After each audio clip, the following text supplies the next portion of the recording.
It is a strange thing, is it not, that what we most desire in this life, the soft bed, the secure hearth, the absence of pain may, in the end, prove our undoing. Few men fear comfort, for it does not roar like the lion, nor strike like the sword. Yet precisely because it whispers instead of shouts, it may be the more perilous.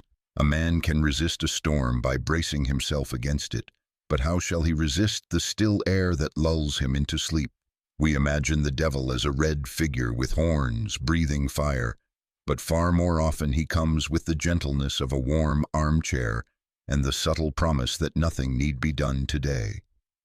I have come to believe that the most deadly enemy of the soul is not always suffering, but ease, because comfort persuades us that we need nothing beyond ourselves. When we examine the story of mankind, we notice that adversity has often been the soil in which the strongest faith has grown. Israel cried out to God in Egypt under the lash of the taskmaster. The early Christians clung to the promises of Christ, while the lions prowled in Roman arenas. Strangely, prosperity has done less to sanctify than poverty. For while hunger makes a man look upward, plenty bids him look only at his table.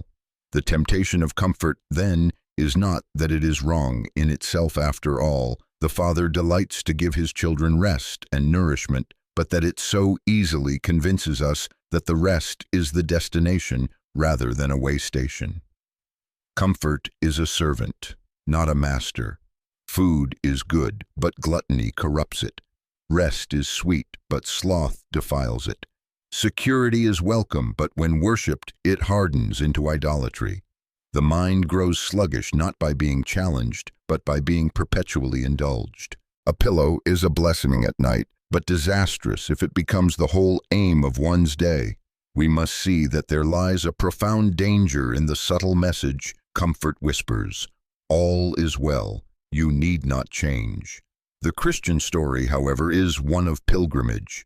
We are, as Bunyan pictured so vividly, travelers upon a narrow road, our faces set toward the celestial city. Who ever heard of a pilgrim who made his home in the first inn he entered? Yet how many of us have done precisely this? We mistake the inn for the destination, forgetting that its fires are meant only to warm the bones for the morrow's march. If our lives are too easy, we may never discover that the world is not our true home. Indeed, our deepest homesickness for heaven is often awakened in discomfort, not in ease. Think of a child who falls asleep in the back of a carriage. The jolting road and the cold wind remind him he is not yet home, and so he longs for his father's door. But if the journey is too smooth, the child forgets the destination altogether, dreaming instead of the cushions on which he lies. Such is the peril of comfort. It does not teach us to long for God, but to drowse contentedly in forgetfulness of him. We often ask why God allows pain in the world, but we rarely ask why he allows comfort. And yet, is it not so that pain serves as a trumpet, waking us from illusions, while comfort tempts us with the lie that illusions are enough? Imagine a field. Rain and sun are both required to make the seed grow. But while rain penetrates the soil, sun alone may parch it if unaccompanied by storms. So too the soul, comfort alone, without trial, may leave us parched, shallow-rooted, incapable of reaching for God when true drought comes. It is no accident that Christ told his followers, "Take up your cross daily." A cross is not comfortable, it is not a cushion, but a burden. And yet, in that very act of bearing it, we discover life. Comfort would persuade us to put down the cross, to rest in our own ease, to imagine that heaven may be had without effort. But heaven is not the prolongation of earthly comforts, it is their transformation. It is the fulfillment, not of rest alone, but of glory. To mistake temporal comfort for eternal joy is like confusing the smell of bread baking with the bread itself. One nourishes, the other only teases. Now let me speak plainly. I do not mean that God condemns every simple pleasure. The warmth of a fire, the laughter of friends, the peace of a quiet morning all. These are gifts, and we should receive them with gratitude. But the danger is not in their use, but in their enthronement. When they become ends in themselves, we bow to them as idols, and our souls begin to sleep the sleep of death while the body reclines in luxury. The devil need not destroy us with violence. He need only sing us a lullaby. The Christian must learn to sit by the fire without mistaking it for the sun. For the sun alone lights the world and gives life to all things. The fire warms but a small circle. So too with earthly comforts. They may give warmth for a moment, but they are not the light of life. Our gaze must pass beyond them, through them, to the giver who alone can satisfy. Comfort is like the scaffolding around a building. It supports for a time, but it is never the final dwelling. To live as though scaffolding were sufficient is to mistake the means for the end. Therefore, we must ask ourselves daily, am I awake or merely at ease? For one may be resting yet vigilant or resting yet asleep. The true danger lies not in physical repose but in spiritual slumber. Christ calls us to watch, to pray, to keep our lamps trimmed. Comfort whispers, there is no need. The bridegroom delays. Sleep on, but the bridegroom will not delay forever. To be found asleep when he comes is the greatest tragedy of all. Ease has its way of dressing itself in innocence. It rarely declares, follow me, and abandon God. Instead it whispers, rest a little longer, you have earned it. We tell ourselves that no harm lies in delaying prayer until tomorrow, no great danger in postponing repentance until age compels it, no great loss in skipping the fellowship of believers for the comfort of our chair. And yet, in these small concessions, the enemy gains his foothold. For the soul does not fall asleep with one great decision, but by the gradual dimming of its vigilance. A candle guttering does not go out at once. It flickers, it wanes, until suddenly the room is dark. One of the oldest tricks in hell's playbook is not to terrify us into sin, but to soothe us into irrelevance. The tempter knows that a frightened man will cry to God, but a comfortable man may never cry at all. You may have noticed how times of war, persecution, or famine often awaken the church, calling forth courage, faith, and zeal. But times of ease have too often bred complacency, squabbles, and lukewarm faith. It is not that God desires his children to live in ceaseless misery. It is that he knows our tendency to mistake the gifts for the giver. The fire of trial, though painful, refines. The feather-bed of comfort, though pleasant, may suffocate. I am reminded of a traveler who sets out on a long journey. At first he walks briskly, eyes on the horizon.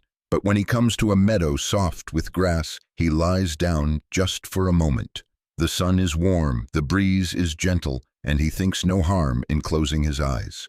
Hours pass, the day slips away, and when he wakes, the road ahead is dim, the destination further than ever. Comfort has stolen what danger never could, his time, his watchfulness, his momentum. The tragedy is not that he slept, but that he dreamed the meadow was home. Christ never promised his disciples comfort in this age. Instead, he spoke of crosses, persecutions, watchfulness, and endurance. Why? Because love is not tested in comfort, but in sacrifice.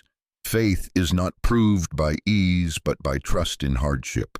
Hope is not forged in leisure, but in longing unfulfilled. The paradox of our condition is that the very things we most avoid, pain, toil, discipline, are the things that keep us awake to God. And the very things we crave ease, leisure, security, are those that may render us deaf to his call. But here lies the mercy of God. He will not allow his children to sleep forever. Just as a father shakes his son awake when the house is on fire, so God may disturb our lives with suffering, not out of cruelty, but out of urgent love. Better to be roused by pain than to perish in a dream. And so, though we shrink from affliction, we may learn to thank him for it, recognizing in our trials the hand that saves us from the deeper peril of spiritual slumber. Consider again our eternal destiny. Heaven is not the extension of earthly comforts, it is their fulfillment. their transfiguration into glory. The feast of the Lamb is not merely food, but communion with God Himself. The eternal rest promised to the saints is not idleness, but perfect harmony of will and action in the presence of love. If we cling too tightly to comfort here, we may never hunger for the feast there. If we mistake the inn for home, we may never reach the Father's house. Therefore, dear friends, let us take comfort rightly, as travelers take rest, with gratitude but also with vigilance. Let every fire remind us of the true light, every bed of the eternal rest, every friend of the friend above all friends. And when we are tempted to slumber, let us hear the voice of Christ calling, "Awake, O sleeper, and rise from the dead, and Christ shall give thee light." The greatest tragedy of comfort is not that it spoils the body, but that it lulls the soul. And the greatest glory of discomfort is not that it punishes, but that it awakens. Better to limp into heaven awake than to glide into hell asleep. Comfort, when enthroned, becomes a subtle tyrant. It never storms the gates. It seeps through the cracks. Its strategy is not conquest by force, but seduction by sweetness. A man may surrender his vigilance without ever realizing that he has yielded. For what seems like mere rest, taken too long, becomes sloth. What begins as gratitude for God's gifts becomes forgetfulness of the giver, and what we thought to be refreshment for the road becomes a chain that ties us to the earth. Think of a ship built for the sea. Its timbers are designed to withstand storms, its sails to catch the winds, its rudder to steer through tempests. To moor such a vessel permanently in harbor because it is safer so is to betray its very purpose. The barnacles grow, the sails rot, and though the ship rests in calm waters, it never fulfills its destiny. So it is with the human soul, made for voyage, made for adventure, made for eternity. To cling too tightly to earthly comfort is to become a ship content with harbor when God calls us to ocean. This, I believe, is why Christ so often inverted the world's values. Blessed are the poor in spirit, He said, not the comfortable in spirit. Blessed are those who mourn, not those who seek endless cheer. Blessed are those who hunger and thirst, not those who are perpetually filled. For the poor, the mourning, the hungry, they are the ones whose longing remains sharp, whose eyes look upward, whose souls cannot be satisfied with this world alone. Comfort, by contrast, teaches us to settle, to say, "This is enough." But heaven will never be reached by those content with earth. Now you may ask, does this mean we must shun every pleasure, reject every comfort, and live only in sackcloth? By no means. God is no enemy of joy. He is the fountain of all true delight.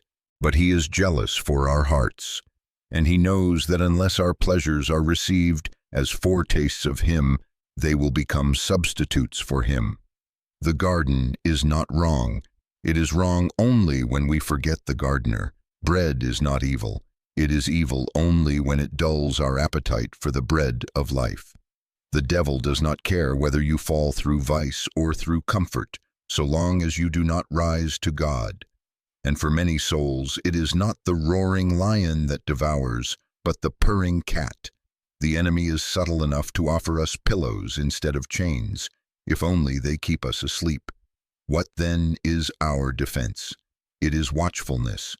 The Christian life is not a nap, but a vigil. Christ's words to His disciples in Gethsemane remain His words to us. Watch and pray that you may not enter into temptation. The temptation was not, in that moment, drunkenness or theft, but simple sleep, to doze when the hour was urgent, to rest when eternity pressed close. This is the very temptation that dogs our lives today, not to rebel, but simply to forget.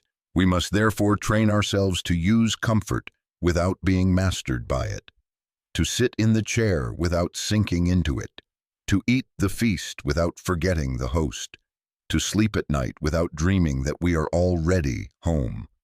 The posture of a pilgrim is not ascetic denial, but joyful vigilance. He receives every gift with thanksgiving yet never mistakes the road for the destination. His heart is fixed beyond the horizon, even as his feet tread the present earth. Let us then measure our comforts by this test. Do they sharpen our longing for God or dull it? Do they make us more awake to his presence or more sluggish in spirit? For if they awaken gratitude, they are blessings indeed. But if they lull us into forgetfulness, they are snares in disguise. My friends, comfort is not the enemy, but it may be the enemy's tool. Only when placed in its proper order as servant, never master can it be safely enjoyed. For the true comforter of the soul is not a chair or a meal or a hearth, but the Spirit of God himself, who brings us peace even in discomfort, rest even in labor, and joy even in sorrow. To seek lesser comforts without him is to dream when one should be awake. To receive them in him is to find in every small rest a signpost pointing home. If we are honest, much of our age is built upon the worship of comfort. Whole industries rise and fall on the promise of making life easier, smoother, softer. We surround ourselves with devices that spare us labor, with entertainments that numb us to silence, with conveniences that shield us from effort. There is nothing inherently evil in these, but taken together they form a powerful narcotic for the soul. Ease becomes not a servant, but a sovereign. And when comfort reigns as king, courage flees, endurance weakens, and love itself grows flabby. For love is never comfortable, it always costs. This is why we find that the saints and heroes of faith are rarely remembered for their ease. Abraham is remembered for leaving his country, not for settling in it. Moses is remembered for confronting Pharaoh, not for remaining in Midian. Paul is remembered for shipwrecks and prisons, not for pleasant evenings in Corinth. Even our Lord is remembered for the cross, not for the carpenter's chair. The history of salvation was written in the ink of discomfort, because the story of redemption is one of love, and love always descends, always sacrifices, always bears. Comfort tells us to preserve ourselves. Christ bids us to lose ourselves. Comfort says, take care of your life above all. Christ says, whoever loses his life for my sake will find it. And herein lies the grand reversal. What we cling to, we lose. What we surrender, we gain. Comfort whispers that the highest good is safety. Christ declares that the highest good is love, even unto death. Now, I do not write these things from some lofty perch, immune to the allure of ease. I too know the sweetness of the armchair, the delight of a meal, the temptation to let the day slip by in idleness. But I have also known, in the quietness of prayer, the sobering realization that none of these things can follow me into eternity. Comfort is bound to time, but the soul is bound for eternity. And so, when the two clash, one must yield. Better that comfort should perish than that the soul should. Let us remember also that every false comfort fades. The bed grows cold, the meal is finished, the laughter of the feast fades into silence. But there is a comforter who does not fade. The Spirit of God, called by Christ himself the Comforter, is the only one whose peace endures, because it does not depend on circumstances. He alone can give rest to the restless heart, joy to the mourning soul, strength to the weary pilgrim. If we place our trust in cushions and conveniences, we shall be disillusioned. But if we rest in him, we may find ourselves singing even in prison, as Paul and Silas once did. Therefore, the call is not to despise comfort, but to prefer Christ above it, to thank God for the rest he gives, but to remember that it is provisional, to enjoy the inn, but not to mistake it for home, to receive every gift with open hands, but never to clutch it so tightly that we forget the giver. I would urge you, then, to examine your life and ask, where has ease lulled me? Where have I grown sluggish in spirit because things are too smooth? Where have I confused earthly rest for heavenly peace? These questions may sting, but they are necessary, for the soul that will not examine itself may already be asleep. And yet, take heart. Even if you find yourself dozing, the shepherd does not abandon his sheep. He calls, he shakes, he rouses us, even when our eyes grow heavy. And when he disturbs our comfort, it is not cruelty but mercy. For it is better to be startled awake by his rod than to sleep soundly on the brink of ruin. The day will come when true rest is given, when the journey is complete, when the pillow is eternal and the feast without end. Then and only then will comfort be safe, for it will no longer be temptation but consummation. Until that day, let us be pilgrims still, resting only to rise, comforted only to continue, refreshed only to press on. For the enemy would lull us into slumber, but Christ would rouse us into life. And it is better to be weary on the way to heaven than comfortable on the road to hell. There is a peculiar irony woven into the Christian life, that what we most fear often saves us, and what we most desire often imperils us. Pain, though dreaded, wakens us. Comfort, though cherished, may deaden us. We would never choose trial for ourselves, yet God in his wisdom allows it. We eagerly choose ease, yet God in his mercy withholds it. For he knows that the human heart, fragile, wandering, ever hungry, is safest when tethered to him, and most endangered when satisfied apart from him. To live perpetually at ease is to forget that life is warfare. Scripture speaks not of leisure, but of armor, of breastplates, shields, swords, and helmets. One does not dress for battle in silk, and yet many of us, draped in comfort, imagine the war already won. We fancy ourselves in peacetime when, in truth, we live in enemy-occupied territory. The comforts of this world are, at best, small respites along the march. At worst, they are distractions planted by the adversary to slow our advance. You will notice, if you read the Gospels closely, that Christ himself never clung to comfort. He enjoyed meals, he accepted hospitality, he even rested by a well, yet never once did he make these things his aim. He walked onward steadfastly toward Jerusalem, where suffering awaited. His comfort was not in pillows or feasts, but in doing the will of his Father. And herein lies our great pattern. True comfort comes not from avoiding hardship, but from being aligned with God's purposes. Perhaps this is why the saints of old could sing in dungeons, why martyrs went to the stake with hymns on their lips, why pilgrims pressed on through deserts and seas. They had discovered the secret, that worldly comfort is but a shadow, while the Comforter himself dwells within them. Once you have tasted that joy, no earthly ease can satisfy, and no earthly trial can destroy. But make no mistake, comfort will still woo you. It will beckon you to slow your steps, to soften your resolve, to hush your longing for heaven. It will invite you to build your nest here, though your wings were made for another sky. If you accept its invitation too fully, you may awake to find that years have slipped by, your zeal has waned, and your lamp burns low. That, my friends, is the true peril. Not that comfort destroys in an instant, but that it drains us drop by drop until nothing remains. And so the call is urgent. Awake, be watchful. Use your comforts, but never let them use you. Enjoy your rest, but let it be fuel for obedience. Receive your blessings, but hold them loosely, for you are not yet home. Your true ease lies ahead, where no moth consumes, where no thief steals, where no weariness remains. Until then, you are a soldier, a pilgrim, a watcher in the night.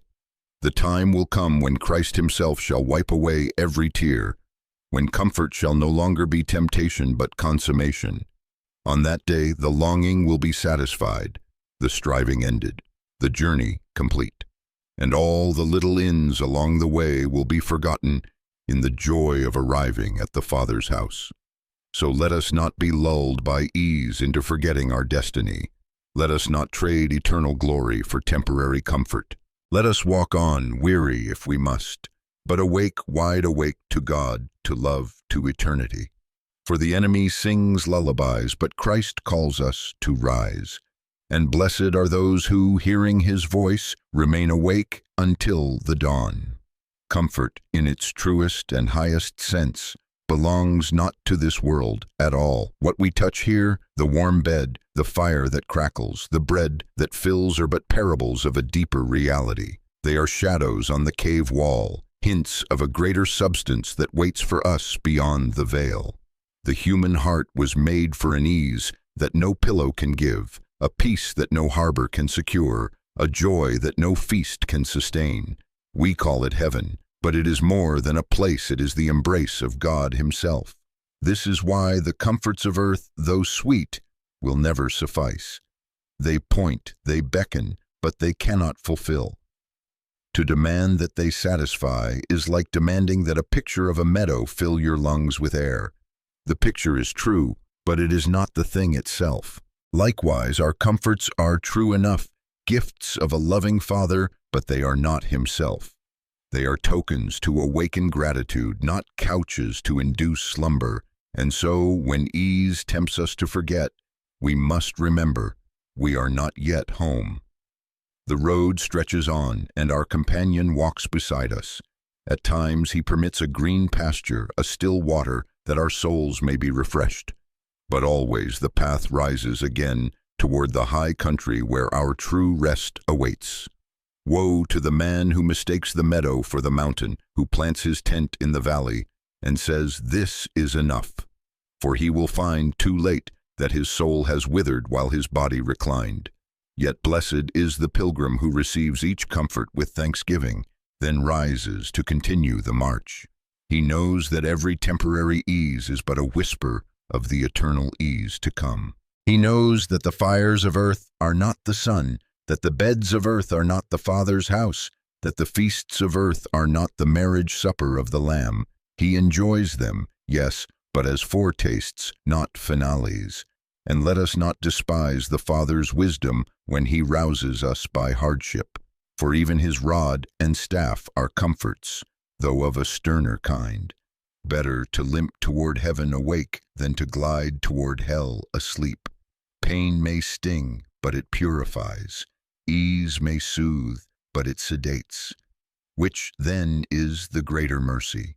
I tell you, the thorn that keeps you watchful is a gift. The cross that keeps you near Christ is grace beyond measure. My friends, the true danger of comfort is not that it wounds, but that it whispers. It tells us we are safe when we are not. It tells us we are full when we are starving. It tells us we are home when the journey has scarcely begun. Do not heed its lullaby. Do not let your soul be sung to sleep. Rise, watch, pray. Keep your face set toward the city, whose builder and maker is God. For one day, when the long road is finished, the true Comforter will receive you. And then, at last, comfort will no longer be temptation but truth. The rest will be eternal, the feast unending, the joy complete. And you will discover that every fleeting shadow of ease you knew here was but a faint echo of the glory to come. Until that day, be wakeful. Let comfort serve, but never rule. Let gifts delight, but never dethrone. And let every pillow, every fire, every table remind you not of themselves, but of the Father who waits to welcome you home. So may we, as pilgrims, learn to walk awake through ease and through trial, until we find ourselves, at last, in the only comfort that cannot fade. And now, dear friends, if these words have stirred you, I invite you to carry them further. Like, comment, share, and subscribe to this channel, that others too may awaken from the lull of ease and fix their eyes on the eternal Comforter. For in encouraging one another, we keep each other watchful until the day dawns and the shadows flee away. There is a peculiar mercy in the way God deals with His children. He knows our frailty, our tendency to drift into slumber, our eagerness to mistake the inn for the destination. And so, He does not leave us without reminders. Sometimes they come as joy-son, unexpected kindness, a moment of beauty, a glimpse of harmony that stirs our longing for eternity. At other times they come as trials, loss, pain, or disruption that tear away our illusions and compel us to look upward. In either case, whether by sweetness or severity, God is whispering to us, Awake, O sleeper, you are not yet home. The subtle danger of comfort is that it tempts us to forget this voice. It coaxes us into imagining that heaven can be built on earth, that security lies in possessions, that peace lies in leisure, that joy lies in indulgence. But true peace, true joy, true comfort lie only in the embrace of the one who made us. For the heart is not satisfied by cushions, but by Christ. And when we awaken to this truth, even our small comforts are redeemed, for they become symbols of Him rather than substitutes for Him. Let us then treat every fire as a reminder of the greater light, every meal as a foretaste of the greater feast, every bed as a symbol of the greater rest. Let us rise from comfort refreshed, not enslaved, strengthened, not sedated, grateful, not forgetful. For when comfort drives us to gratitude, it serves its purpose. But when it lulls us into apathy, it betrays us. And if you find, as I often have, that comfort has lulled you, take heart. It is not too late to awaken. The shepherd is patient, the comforter near, the Spirit ever ready to breathe new life into weary souls. What matters is not that you have dozed, but that you rise, for the road still stretches ahead, and the Father still waits at its end. Better to rise late than never to rise at all. The day is coming when all lesser comforts will fade, and only the true comfort will remain. The day when the fire of God's presence will outshine every hearth, when the bread of heaven will render every earthly feast a shadow, when the rest of eternity will heal every weariness of time. That day is nearer than we think, and it beckons us even now. Shall we not live awake to it? Shall we not walk on with vigilance, joy, and hope, resisting the lullabies of ease until at last we hear the Father's voice? Well done, good and faithful servant. Enter into the joy of your Lord. So, dear friends, let us not be lulled to sleep by comfort, but let us remain pilgrims awake and watchful until we arrive at our true home.